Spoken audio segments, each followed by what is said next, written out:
Thank you, Brian.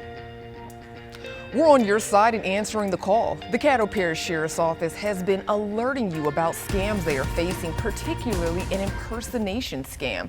Talking with me this morning about that scam and how you can protect yourselves are Detective Clarissa Harris and Sergeant Demetrius Ellis. How are you both? Great, how are you? Yeah, I'm doing great, and thank you both for joining us. So, Detective Harris, just tell us, what is this impersonation scam that your department is facing?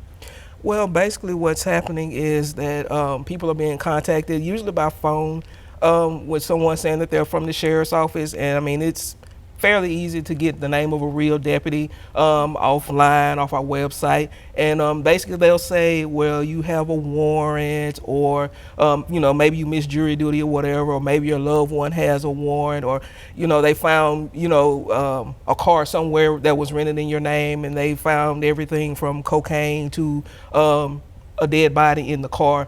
Basically just something saying that, hey, this is law enforcement, and we want you to pay X amount of money for this.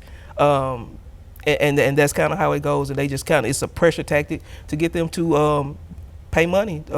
It's all a scam, Wow, that is really, really scary. And I mean, who would ever think that someone would impersonate a law enforcement officer?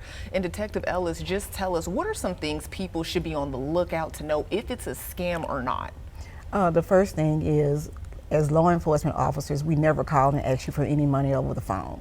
So that's the first sign. If anyone calls you and identifies themselves as a member of law enforcement and tell you that you need to pay X amount of dollars, that's a scam.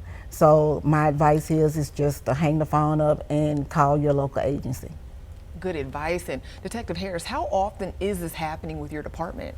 Oh, we get these calls or citizens calling us saying, hey, I received this call, is this true? Or unfortunately, ones who've already paid their money and now realizing they've been scammed. I mean, but we're getting these calls on a weekly basis, sometimes multiple times a day. And Detective Ellis, hypothetically speaking, if I or someone else were to fall for such a scam, would we get our money back if we already paid it to the scammer? Honestly, it just depends on the type of transactions that happen.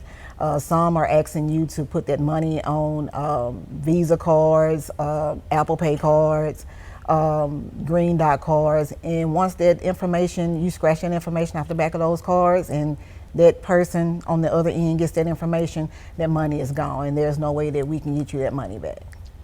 It's a very scary thing happening out here. And Detective Harris, and if people want more information or if they have any questions, where can they go to find that out in regards to this scam?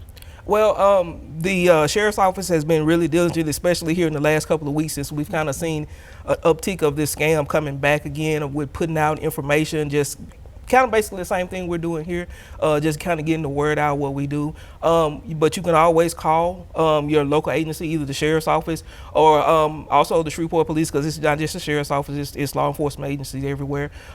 Check our websites, and I mean, just anything that's actually that you can verify as affiliated with law enforcement, either by calling, like I said, either the detective's office, our non-emergency dispatch numbers, or checking our websites. And before I let the both of you go, tonight is National Night Out. Anything special happening with the Caddo Sheriff's Parish Office? I think they're doing some stuff downtown, but I'm not really 100% for sure. Yeah. Yes, and we're just so excited to be out there at the block parties today, and we will have a lot of coverage of that happening here on KTBS 3. And coming up after the break, we will have more news and weather.